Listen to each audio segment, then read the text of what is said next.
to 5. The Bible says in 2 Timothy chapter 3, verse 1 to 5, this know also that in the last days perilous times shall come.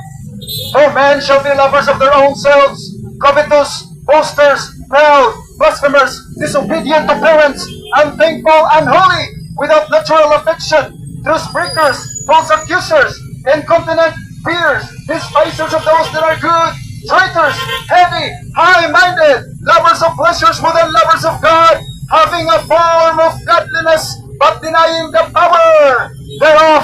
Higala ningon ng Biblia na sa ulahing mga adlaw, sa dili pa mabalik atong Ginoong Hesukristo, nagsingabot na ang makuyaw o makalilisan nga gipangbuhat sa mga tao niining ulahing mga adlaw.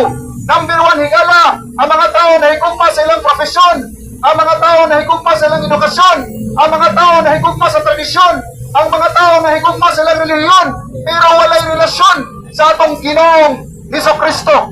Higala ningon ng Biblia, nagsingabot na ang makuyaw o makalilisan nga gipangbuhat sa mga tao niining ulahing mga adlaw. Sa dili pa mabalik atong Ginoong Hesukristo, nagsingabot na ang makuyaw o makalilisan nga gipangbuhat sa mga tao niining panahon na. Kaya nga naman, ang mga tao na higugma sa ilang kaugalingon, ang mga tao na higugma sa tradisyon, ang mga tao na higugma sa relihiyon, ang mga tao na higugma sa edukasyon, ang mga tao na higugma sa profesyon, pero walay relasyon sa atong Ginoong Hesukristo.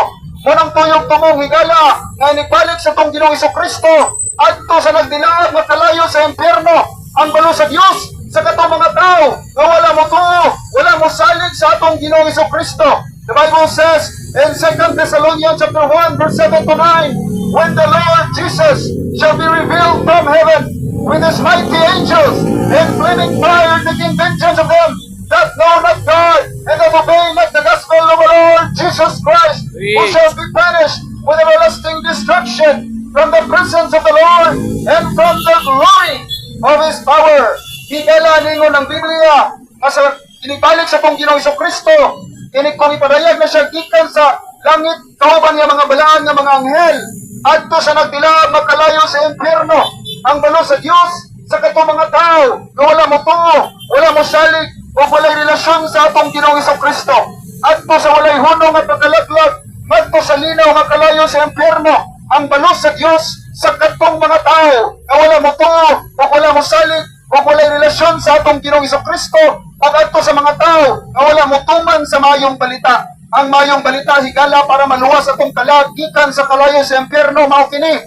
Ang mayong balita sa 1 Corinthians chapter 15 verse 1 to 6, si Hesukristo namatay tungod sa atong sala ug siya gilubong ug sa katulo ka adlaw nabanhaw sumala sa mga kasulatan nga naay 500 kapin ka mga testigo nga nagpamatuod nga ang atong Ginoong Hesukristo siya lamang ang Dios nga buhi, siya lamang ang Ginoo sa tanang Ginoo. He is the Prince of Peace. Jesus Christ is the King of Kings and Lord of Lords. Siya lamang ang Dios nga namatay.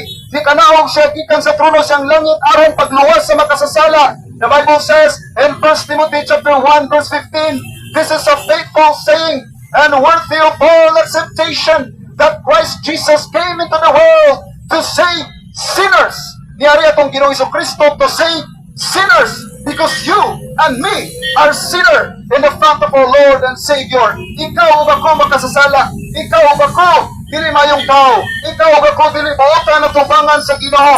The Bible says in Romans chapter 3 verse 10, as it is written, there is none righteous, no not one. Walay buotan, wala bisan usa. Ikaw ug ako makasasala. Munang kinahanglan kitag manluluwas. Wala na ilaing makaluwas sa atong kalag. Only the Lord Jesus Christ. Munang tuyog tumong nga niyari atong Ginoong Hesukristo, iyang gibiyahan, iyang trono sa langit, ang atong Ginoo nga siya pa'y Diyos, siya pa'y nagbuhat sa langit ug sayuta, siya pa'y nag-anto sa krus sa Kalbaryo, siya pa'y namatay tungod og alang kanimo ug alang kanako. Kay kabalo ang Dios nga ang tao dili makaluwas siyang kaugalingon nga kalag. Muna ang tuyog tumong nga the Bible says, who will have all men to be saved and come unto the knowledge of the truth.